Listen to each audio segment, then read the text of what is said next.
Let's go ahead and jump on in. We have a riveting conversation in store for you today with Carole Streicher from KPMG.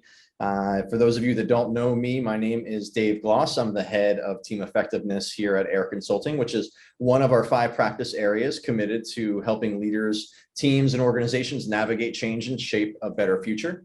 And there's no better time than now to be able to have that discussion on just that topic about shaping a better future. To put it mildly, the last couple of years have been all about navigating change, and there seems like it just keeps coming to us. And today we're going to talk about, how do we do that as a team, as a high-performing team. We'll talk a little bit today about, the ingredients of high-performing teams. We'll talk about how teams and leaders are able to really understand where they are today, how to assess where they are today, how to be able to get clear about where they want to go in the future, and to be able to know what do we need to do to close the gap. And we'll talk during our conversation with Carole about the power of bringing our teams together, being intentional about defining ways of working, understanding the strengths and stress behaviors of each other, and how that contributes to a team dynamic to ultimately, either get your mojo going, build mojo as a team, or get that mojo back, especially as we look back at the last couple of years of how do we have responded to COVID, the many different things that are going on around the world. Like it is a stressful time, an anxiety-inducing time for many of us, and that affects us as humans. That affects us as people, and we are the people that come to work and do the thing, do the job. And our ability to understand, what is it that allows us, what can we rely upon as individual leaders, as teams, and as organizations to build strong cultures and the conditions that allow us to really have high levels of productivity and resilience and anticipation, to be agile and nimble as we look at things that are coming down the pike, as we face a potential recession, as we adjust to what it's like to work in a hybrid environment, as we integrate like polarities in terms of political and social preferences and all these different things to still come together and do great work. And all of this change hasn't been all bad. Personally, for me, I've had the chance to have, in the last couple of years, been the most joyous for me. I've been fortunate not to have much of a negative impact from COVID in my family. I had the chance to raise my daughter, whose 2nd birthday is today. And if I was in a pre-COVID world, I would have had to have been, traveling a bunch and not learn how to master the hybrid working environment, to find greater balance at home. I benefited from that. But some of us haven't been able to find that balance yet and be able to get those norms. And it is the way that a team operates that helps us reinforce like healthy boundaries, healthy ways of working that allows us to be really successful, both as individuals, but as a team and as a company as we go forward. So without further ado, I want to bring in our guest today, and we are in for a treat. I've had the chance to work with Carole Streicher from KPMG for the last couple of years now as her team coach, but she is a I don't know how to describe this, a learner, a real learner, very curious, very invested in developing her people. She leads the deal advisory and strategy practice at KPMG. She was the first woman to lead KPMG's DAS practice and the only woman to lead a mergers and acquisitions group of any of the big 4 accounting firms. Her team is 2,300 partners and professional strongs, with a leadership team of over 20 that's responsible for leading this. She herself was a leader on that team that got elevated to now leading peers, which comes with its own challenges and such as part of it. So we're really excited to have her here to learn from her 25 years of strategic leadership experience, working with global Fortune 500 and bulge bracket private equity funds and middle market firms. A quote from her boss here: "Her deep commitment to serving clients, developing people, and championing KPMG's commitment to diversity, equity, and inclusion are the perfect components to successful leadership." So I am super grateful. You are in for a treat to welcome Carole on here for our conversation today. Carole, it's so good to have you. Yeah, it's great to be here and great to connect with you as always. Oh, awesome. Well, let's just sort of kick it off. Get to introduce you, to the group. One of the things I love, one of my favorite questions, to get to know people. So we're going to do a little bit of this, and also those on the call. Some of the questions that I'm asking and getting into will also be some of the things that you can use when you get your team together. We find that really strong cultures have elements of really clear cohesion and trust and safety, and that comes from just knowing each other, knowing where we come from and how we've connected. This is a question that we asked Carole and her team. But Carole, what was your first job? So my first job was scooping ice cream at a very popular ice cream place called Oinks in New Buffalo, Michigan. I was 15 years old. And my fun story about scooping ice cream was that I learned how to make a hollow scoop of ice cream. So that the customer was super excited, right? That they got a big scoop of ice cream. And then the owner was really happy because the cost was a little bit lower and they had customer, excitement. So even at age 15, I was looking at the customer being happy and the bottom line. My first job was I was a pizza delivery driver, and we split a back room. Next door was an ice cream shop, a water ice shop. So for those who aren't from Philadelphia, water ice is Italian ice. Yeah, water ice. I know it's a weird thing, but I always remember going in and trying to get as much free ice cream as I could from next door during my breaks. Yeah. So what, you said you got that hollow scoop. What was something that you learned that, really during that time that informed, that was meaningful in terms of forming your leadership or ways of working now? What's like a lesson that you took away from that? Oh, I think in all of the different things that you do, especially throughout your entire career, but, early on, you learn lessons throughout it. And so for me, I think the couple things were building your skill set. And so another funny story is that the competing ice cream parlor hired me away a year later because I had the hollow scoop, and they wanted to learn that. But building your skills, but obviously working well with others, and serving customers. Like I said, it was a really popular ice cream place. So the line was out around the door and out the door and around the building, and so you had to be active and working with the customers and stuff like that. So lots of little lessons. Now let's fast forward a little bit. COVID times here. This has changed our lives so much, both in terms of how we live, how we work, but on the personal side, what was your COVID hobby or routine that you picked up? Well, I don't know that I picked up a hobby or routine per se. I do start my day at 7:30, which is new. I didn't used to start at this early pre-COVID. So that's kind of a routine difference. I usually start my calls at 7:30. I think one thing, we're in our houses more. And so one of the things I did do a little bit more of is my house now has plants in a lot of different places. I didn't have a green thumb before COVID. And so I've been able to spend a little bit more time investing in the plants and having them throughout the house. So I love it. And every time I walk through the different rooms, the plants bring me joy, and spending a little bit more time gardening as well. So I'd say that'd be the one thing that maybe I've gotten a little bit more time to do and improve the aesthetics of the house as well. Oh, love it. Here at AIIR, we started getting plants everywhere, and we have like a rotating schedule of who's responsible for it. I just discovered how fun the mister is. I don't have a mister. It sounds like something. And a mister, it's one of those things. Like, you ever watch those videos of like the most pleasing things to watch, like cans crushing or whatever, things like that. For some reason, it just makes you feel good. There's something about the mister. It's really rewarding. I say invest in it if you haven't. All right, I'll have to try it out. I did buy the spray. It looks like hairspray that you spray on the plant leaves.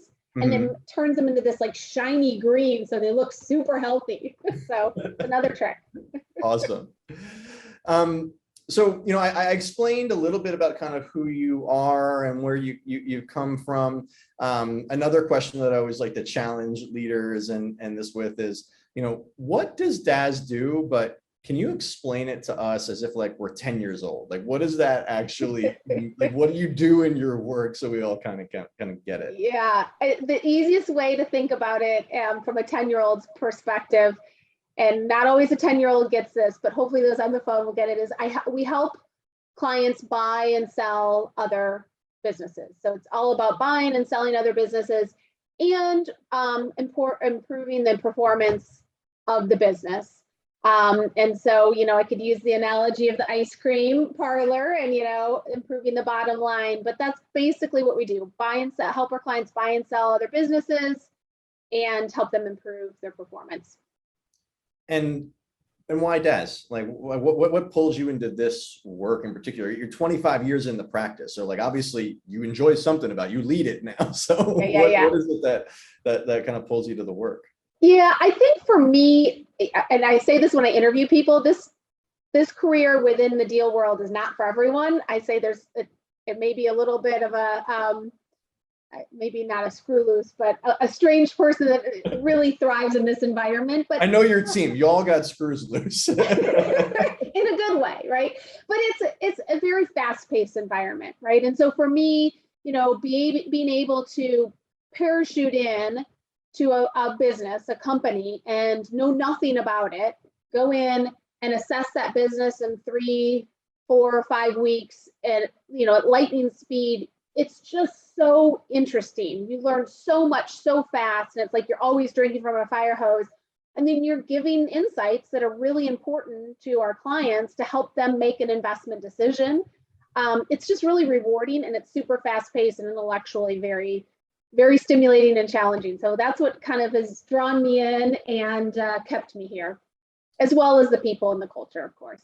Of course. And that's something that I love about KPMG's culture. We have the chance at AIIR to be working with you for a number of years now, from your leadership development programs to coaching, team effectiveness, and beyond. The investment that you put into your people to creating space, like the creation of Lake House, which I don't know if anybody's familiar. Like, so what is Lake House? I would love to just kind of give people some heads up on that. Yeah. So it was a significant investment we made. We planned it prior to COVID.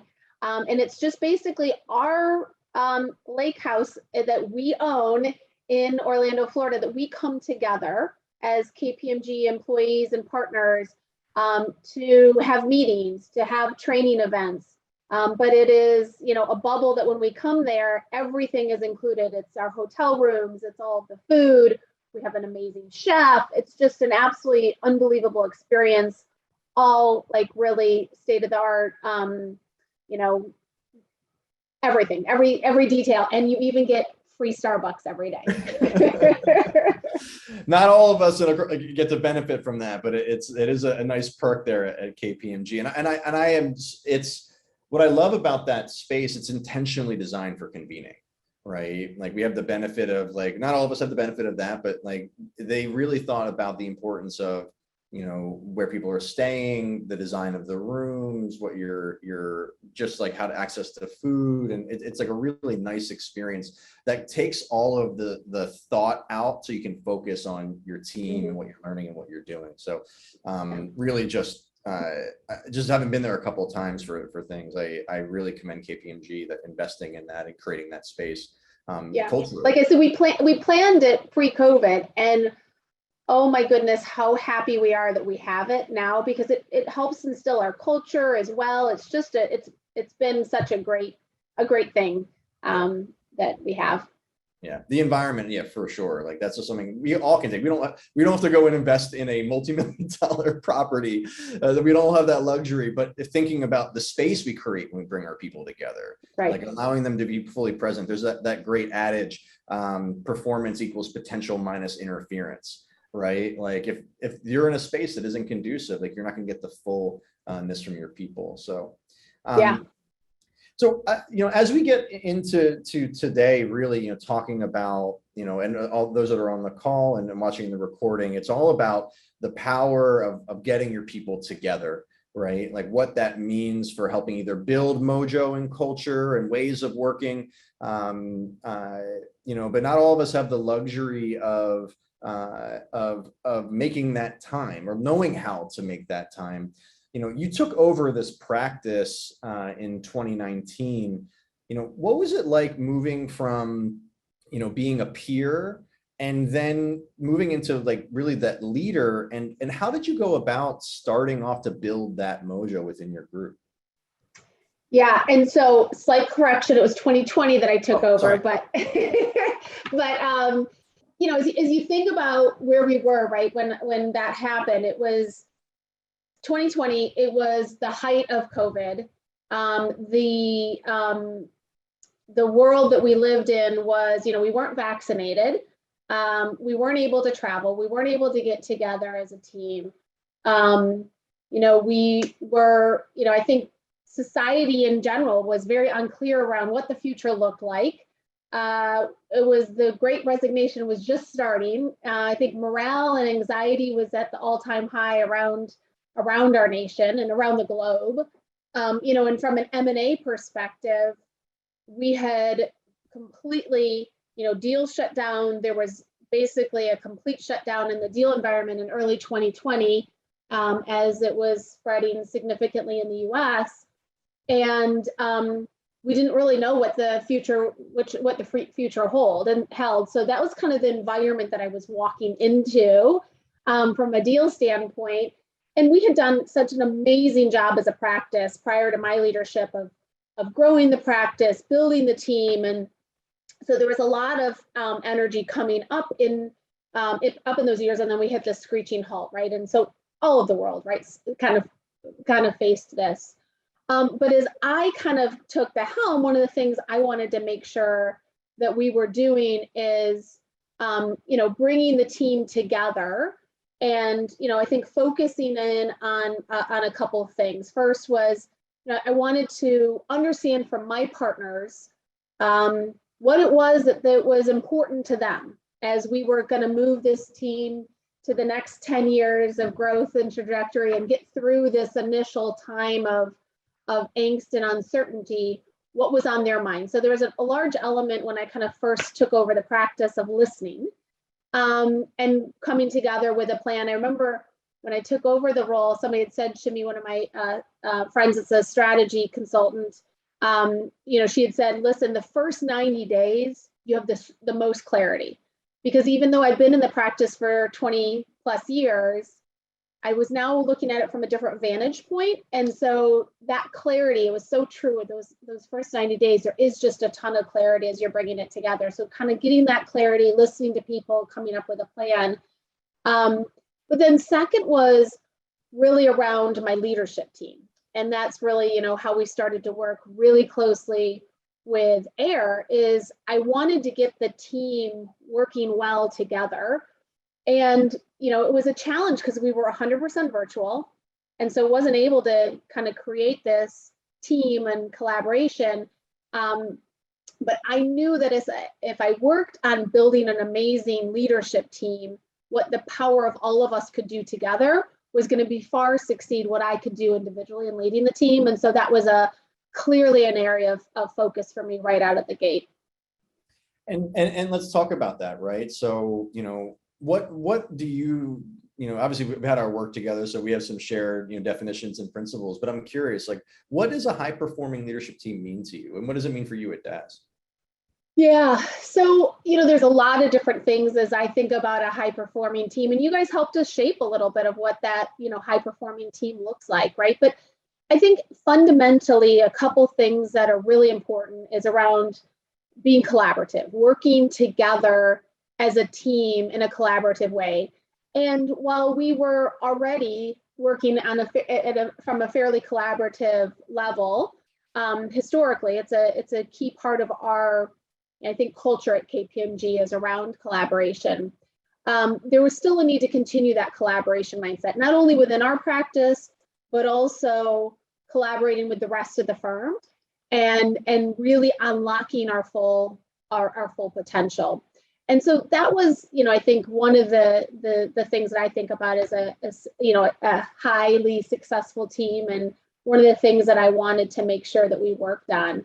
That there was so much more that we worked on in regards to beyond the collaboration. I think that there needs to be a place with the team where everybody wears a different leadership hat. And so they've got their silos, if you will, of where they focus in on. And I need my leaders to focus in on their area of, that they're leading, be it an industry team or a product or whatever. But in that concept of collaboration, one of the things we really talked about with AIIR was around we all, when we, all ships rise together, when we work together to build things in a way that's not, breaking down those silos. And, even just this weekend, for example, I remember getting an email from one of the leaders around some really great stuff they were doing within their practice from a people perspective, and like the 4 tenets of how you create really great fellowship and whatnot. And the great thing was that was being shared with all the other teams to say, hey, look at what I've been doing in my practice. It's really great. And that mindset of like, if I've got a great idea, let me share it with the rest of you, and them coming together to do those types of things, which I think I see a lot more of even today than I did 6-12 months ago.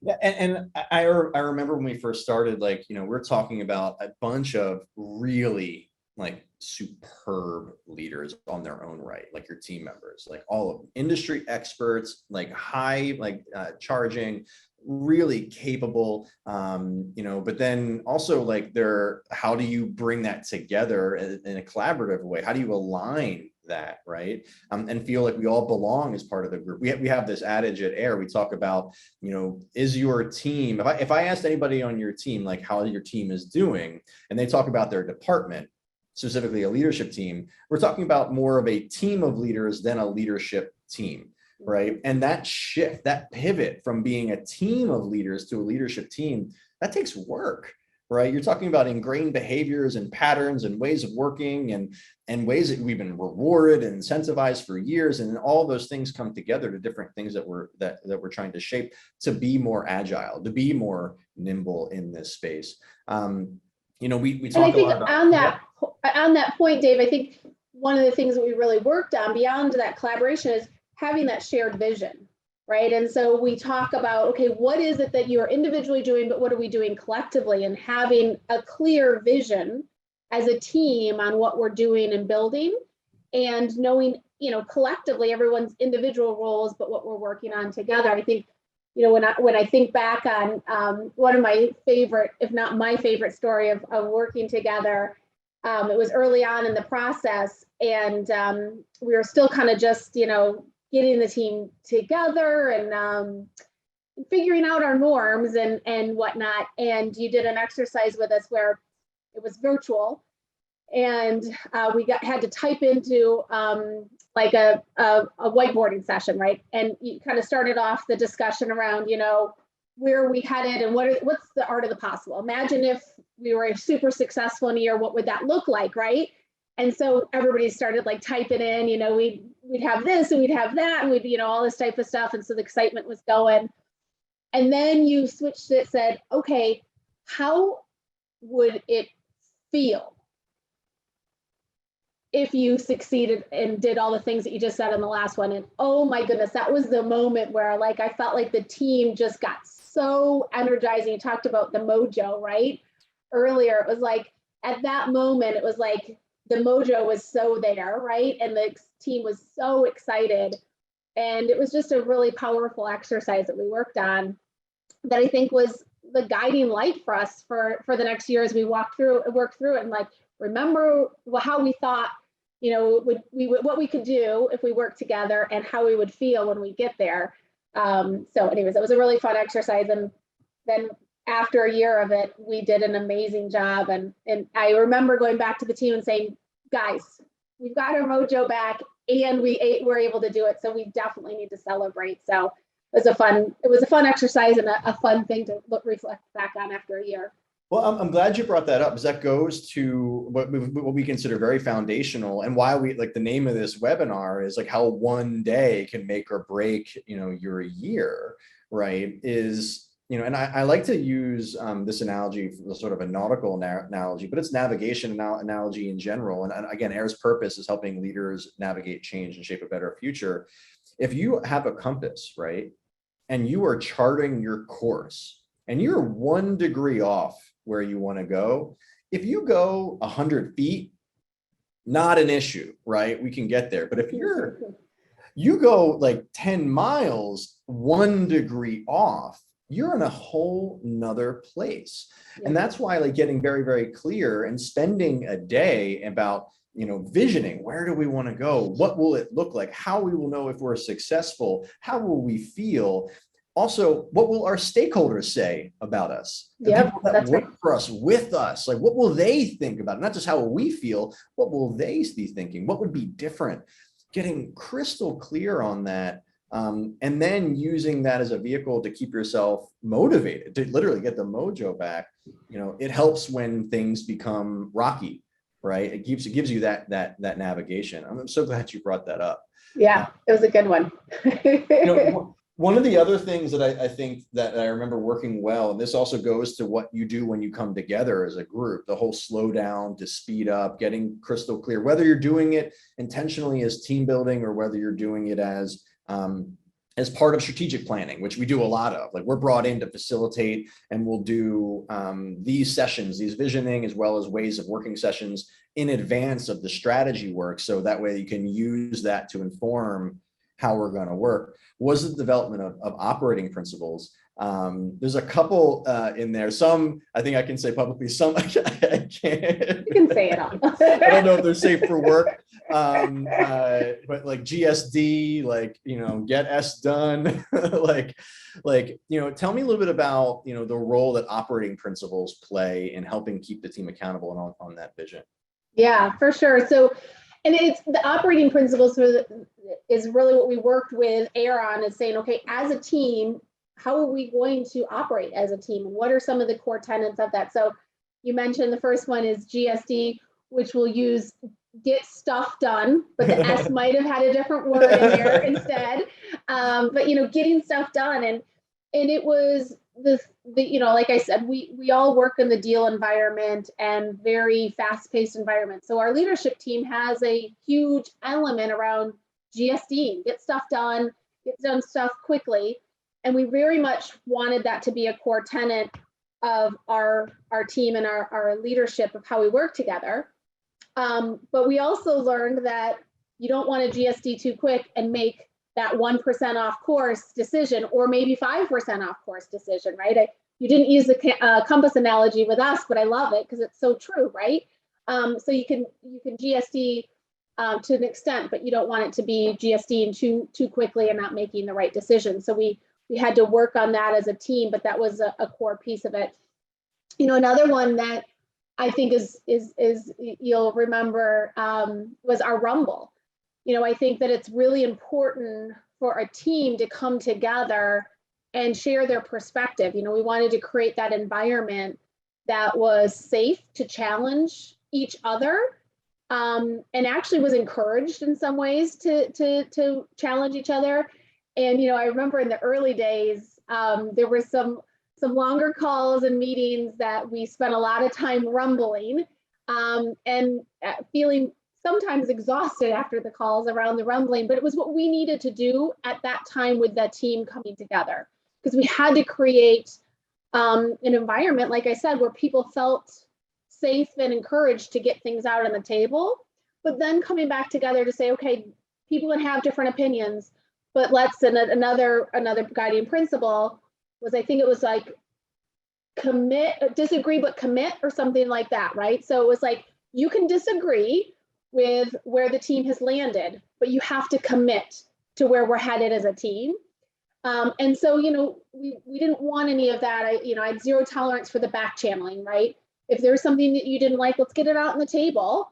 But if we make a decision, I don't want the back channeling, behind the scenes, because that's just not productive.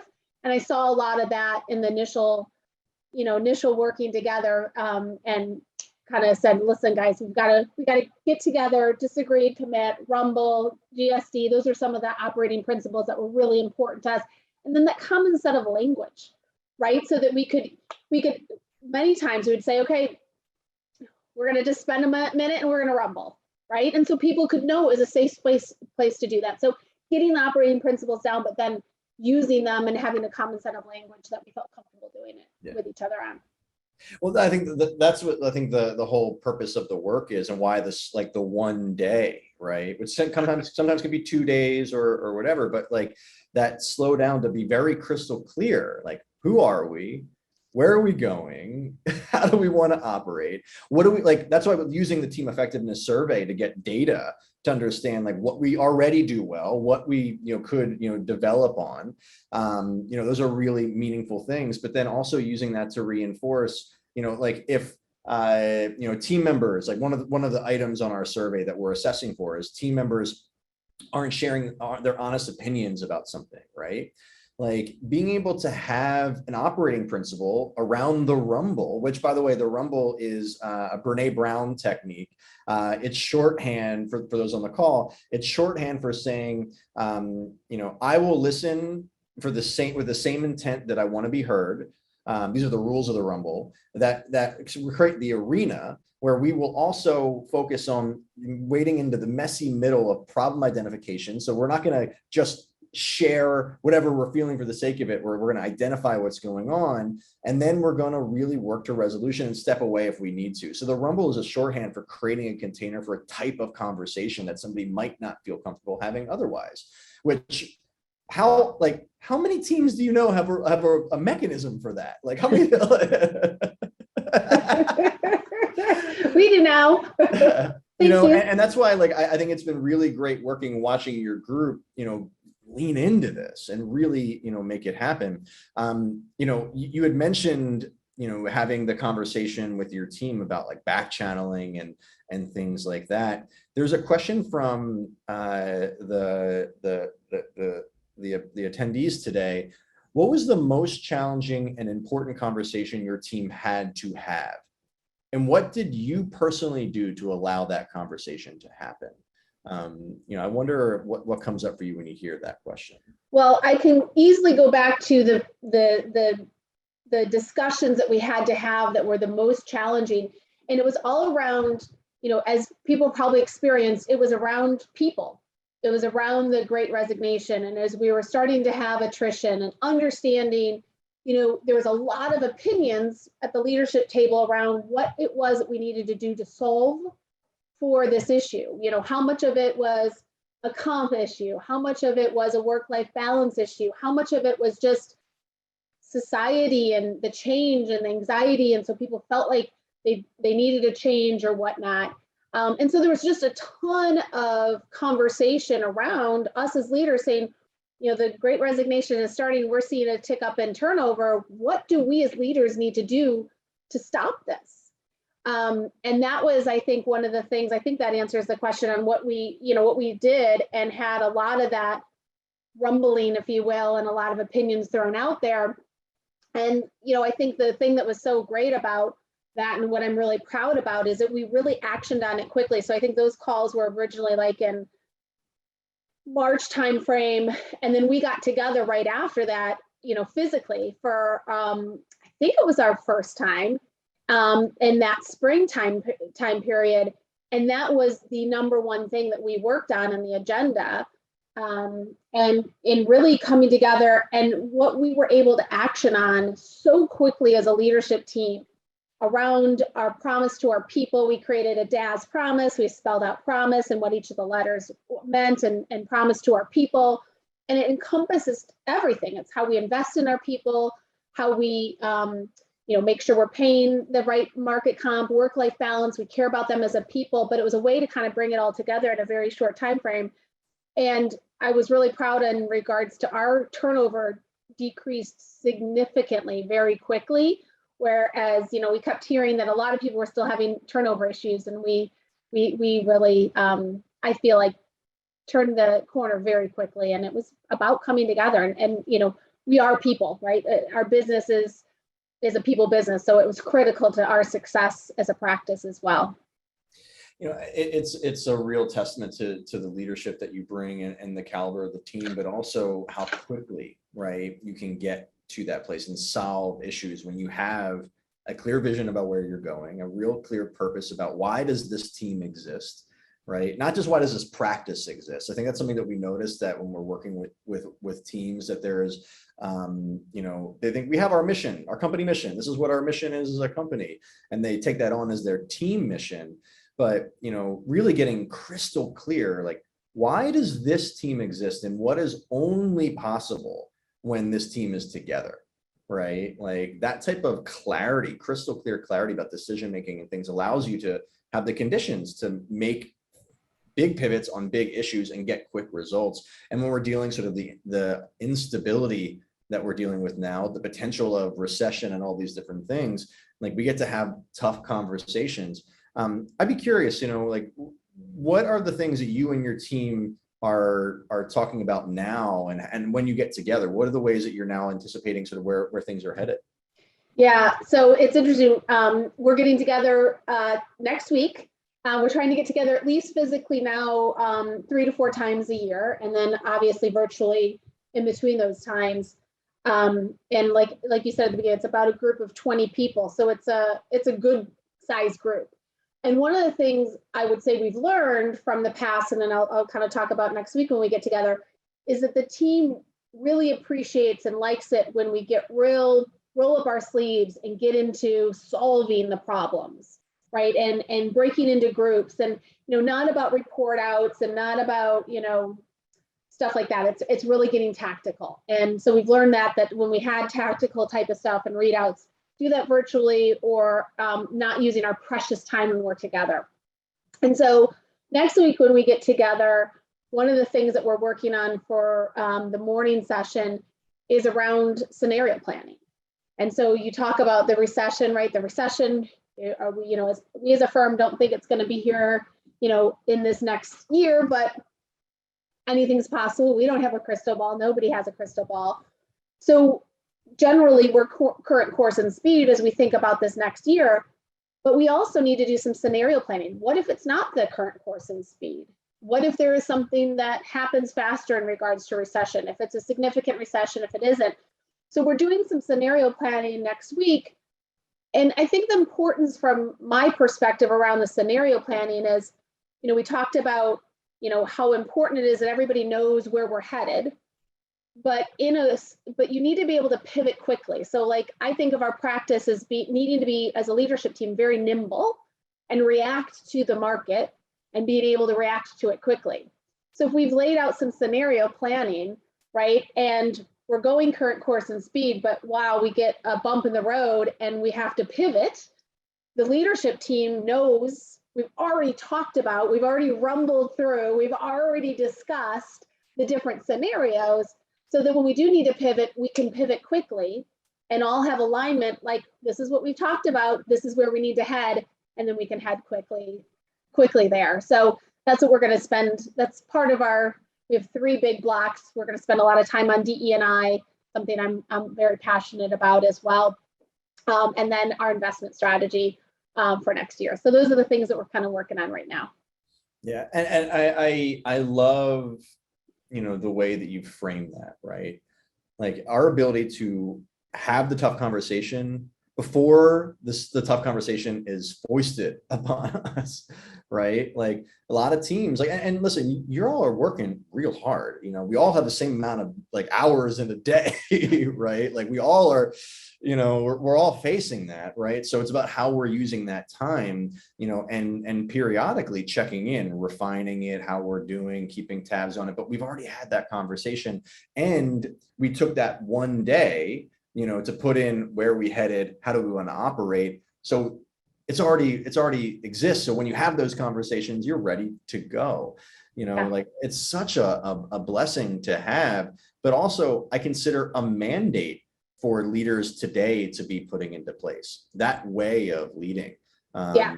Like, and to your point, Dave, it's so hard because like you said, there's only so many hours in the day, and we are as leaders, we don't have any extra time, right? We all struggle. I was just chatting with my chief of staff yesterday, and just having enough white space in my day or in my calendar to make sure that we're focused in on those really important things of strategic, where are we going? How are we being nimble? How are we pivoting, scenario playing? So it is something, to your point, that we have to, as leaders, build into the team and to your time so that you can be successful. So, I'll be vulnerable and transparent right now. Like, we have a leadership team here at AIIR. We are going through, like, we're doing our process. We're not, immune to the same challenges that every other team. Just because we do this work, we still have to put these into place and do our refinement. But we're also, like, at different stages of growth, right? We're evolving how we think and operate, where we're, moving very entrepreneurial and strategic, and how do we keep those values in place, but also, start being a little bit more forward thinking, moving our leadership team up and empowering our directors, to be more engaged in leadership, while we can do more scenario planning and things like that. What advice do you have for teams that are maybe at that inflection point, or how did you shift from that tactical reactive leadership to this more intentional proactive approach? Yeah. So I would put a plug out there. I don't know if I'm allowed to do plugs for books and whatnot, but the book that I read when I took over the practice was called Multipliers. And the concept there is, I can do, as a leader, I can do a lot of really good things. But the power of me as a leader is, if I have 20 leaders underneath me that are all doing really great things, and bringing those, multiplying what can happen when you've got a leadership team that is encouraging and empowering our leaders to lead, that's even more powerful, right? And so that's how I think of, that's, I think, one of the key things as a leader to be thinking about is, how do you unlock the potential, the full potential of your team? And that, I don't need to be the one that's making all of the decisions. I don't need to be the smartest person in the room. I need my leadership team to surround me with a lot of really great ideas and perspectives as well. So I hear in that, it's really mindset, being able to know and be seeking for ways of amplifying those, multiplying those around you. What about getting your team to think that way? You talk about collaboration and such, like, you get it, right? What does it take to get the team to come along on something like that? Yeah, it's interesting because that, when you're working with my leadership team, we all started in different places, right? As a team. What I would say is that the team, they say, it's so funny, they say how we work together is so different than it was, at the beginning of this, when I first took over, because they see the value. So when you say, like, how do you get your team members, it's almost like they have to experience it. You can talk about things, but it isn't until they experience it that they really believe it and they see the value and the benefit. I truly believe that everyone, has the best intentions at heart, right? They all want to do good for our firm and for our people. But how they think that's going to, how it's going to manifest itself can be different, and how they think that can be achieved.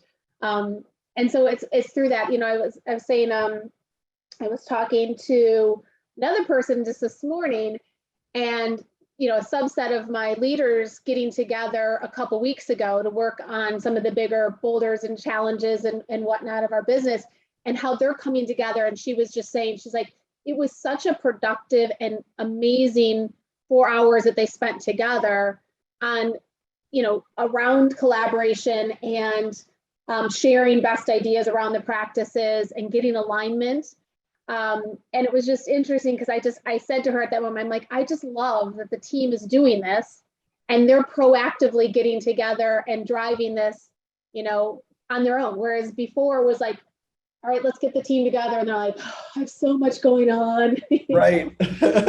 You have to battle that. I think you're so on point. Like, and that's with any behavior change journey, right? Like at AIIR, like, our whole method is our name, about reinforcing sustained behavior change. Like, how do we assess where we are, learn some insights that help us choose the right interventions, and how do we reinforce that? But reinforcement really anchors on the human experience. Like, think about change management as a whole, like the whole rider or elephant, right? Like intellectually as the rider, I know where we're going, what we got to do. As the elephant, I don't trust it yet, so I'm not moving along, Yeah. right? So how do we create those wins? And I think, when I first learned about the rumble technique, for example, like intellectually, I got it, but it took me going through it a couple of times with somebody that was really leaning into it as well to then get excited for the next rumble, right? Yeah. The first rumble is daunting. Those types of ways of working like delegating to others to lead, like until they don't drop the ball. They're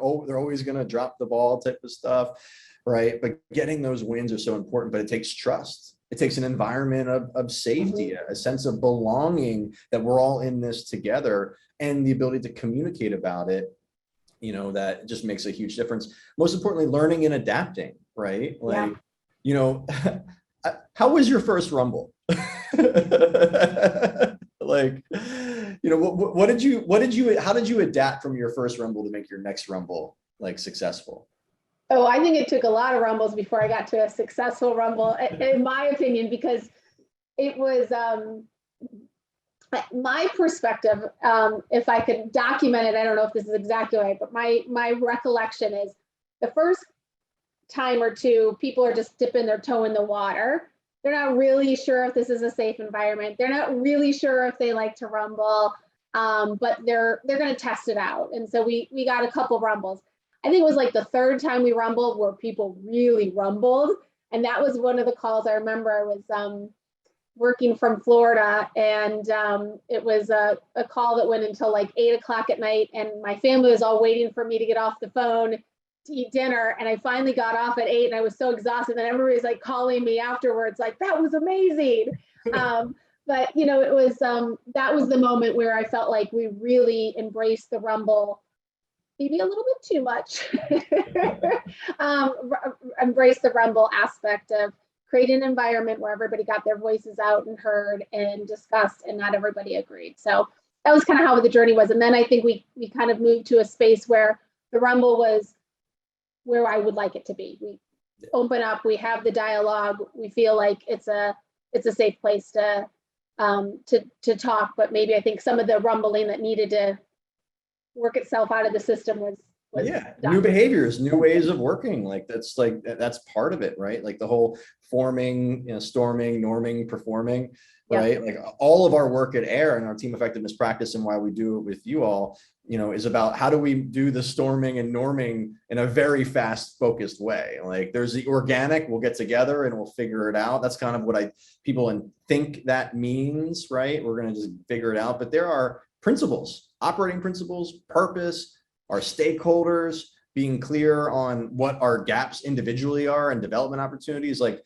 for example, what I love about the work that we kind of did with you all was also the use of like the Hogan, the personality assessment in that. So everybody getting a chance to be like, well, this is how I show up when I'm under stress. Oh, it looks like we all have the same stress behavior. Like that's why it looks the way that it does when it's getting challenging. Fun stuff. We got about 10 minutes left, so I do want to make sure we get a chance to bring some questions in. So for those that are with us, if you are interested, please throw some questions into the Q&A. While those are coming in, I do want to ask you, Carole, what's the role of your partnership? I think we've really valued working with you during this period, but I'd be curious, how has working with AIIR supported you? And what's the role of having a good partner, whether it's AIIR or any other? I'll be really agnostic to this, like getting facilitation for your team stuff in the beginning to do this, I think makes all of the difference. And investing in it makes it just really key. But I'd be curious, what's the role do you think, that partnership plays in helping you be a great leader and your team really, reaching more high performance? Yeah, there's a lot I can say. And I've obviously worked with AIIR and enjoyed working with AIIR. I've also worked with other organizations and other teams within our firm that have done it. And I think in general, one of the things that you just said definitely resonates with me. It's like you're supercharged around your team coming together. So both in our session and another one that I did with a different consultancy, we fast forward that relationship creation as an individual and as a team, and having that sense of why are we working together as a team, and what can we individually, as a team create, as well as, both of them. And this is one of the things I love that you did, is you understood what the team needed, but both of them brought in an element of just creating that personal connection, right? And so I think one of the things I love that I did a good job of, and I was just actually taking note last week that I need to reinstill, is, starting off our meetings with, I forget the term you use, but a call out or shout outs. Yeah. Right. To say, hey, let's start off the call and just do 3 minutes of shout outs of just saying thank you to another team member for something that they did. And so it's creating this environment where we're working all together. Another thing that was nice was, showing some of your vulnerabilities. Like, what are some of the things that are, in your personal space, in your personal life, that you're challenged with right now, to create an environment where you feel, again, like we are human and have that vulnerability. And so I say all that when you say, what does working with you or another consultancy look like? It creates a fast forward of the storming and norming of the team, so that we can focus on GSing, getting stuff done, and really unlocking the full potential of our team. As I look at your team, if you aren't humming and working as a team, you haven't unlocked that full potential of the team. And we as leaders, that's what we should be doing, unlocking the full potential of everyone that we're leading for the benefit of our companies, our firms, our practices. And so why not supercharge it? Yeah. Well, I think that's a great way to put it, right? It's like, being on a team myself, right? Like I run our team effectiveness practice. I am not running my team's team session. We have a consultant coming and doing that for us, right? Like, because you can be too close to it. The chance to get some perspective, the chance to get another, understanding of it. We have a great question now. This goes to our what we define as culture, but it says, do you feel more connected with your team members now? Do you think they feel more connected to you? Well, I would hope that they feel more connected to me. Yeah, so without a doubt, I feel more connected. But I feel like beyond just connected to the team members, I feel like we are a team that's working together. Like, we have, we're called Extended Leadership Team, the ELT, and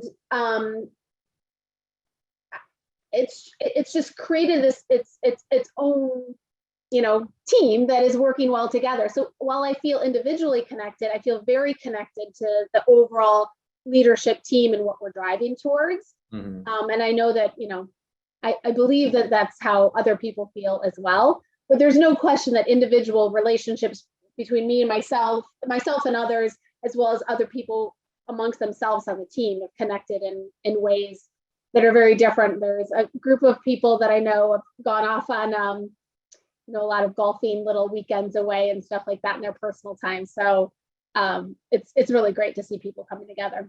Yeah, well, I think relationship building is so key for this work, right? And the chance to, this is, I think, an important distinction, right? Like, we are team members, right? Doesn't mean we have to be best friends, but it's like we are respectful. We know how to work together. We're really here to do excellent things together. And that level of trust, that level of cohesion, is really important. But it also fosters greater alignment, right? Like, I'm looking at your team effectiveness survey scores right now. One of the ones that went from a 56 when we first started together to a 71%, like a 15% increase there. Plus, like, it is remarkable to see alignment get that tight in such a short period of time. So I think it speaks a lot to, people's level of trust and being part of the group as a whole, but also the invested time that you put into it. Really, strong on that. This kind of, builds off of another question here, off of the meeting structure about shout outs a bit. How has clarity about your team purpose informed your team meeting agendas? Mhm.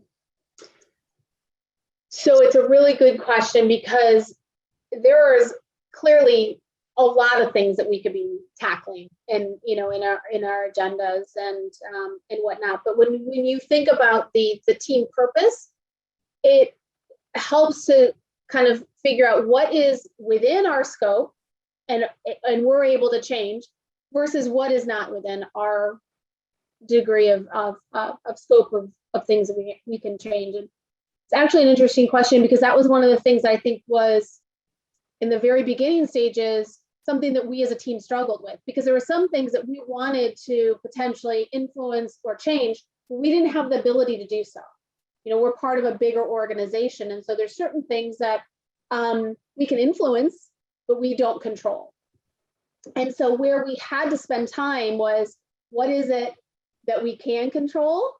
And what is it that we can't, and having acceptance around that. I actually went back to the serenity prayer with the team a couple of times and said, accept the things you cannot change, the courage to change the things you can, and the wisdom to know the difference, right? That was an important part, to say, what is within the agenda? What can we really impact and change?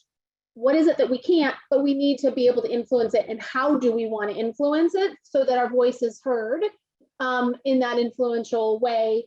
But then we focus in on the stuff that we want to be working on. Yeah. And again, it aligns to, what is it that we're, as a team, what's our mission? What is our strategy? What is it? What do we want to accomplish? How's that going to feel? How are other people going to think about, going back to that exercise we talked about earlier? Yeah. Well, what I love about that, and this goes to maybe the question that I asked earlier, which is a nice reminder, it's the power to know what to say no to. Mm-hmm. Right. Like, that's so hard, especially in a world like this, where you're already personally as a human under a bunch of stress, then as a team under stress, kind of fielding what's coming at you. So I want to thank you so much for your time today, Carole, for joining us, for all our participants and the questions that came through.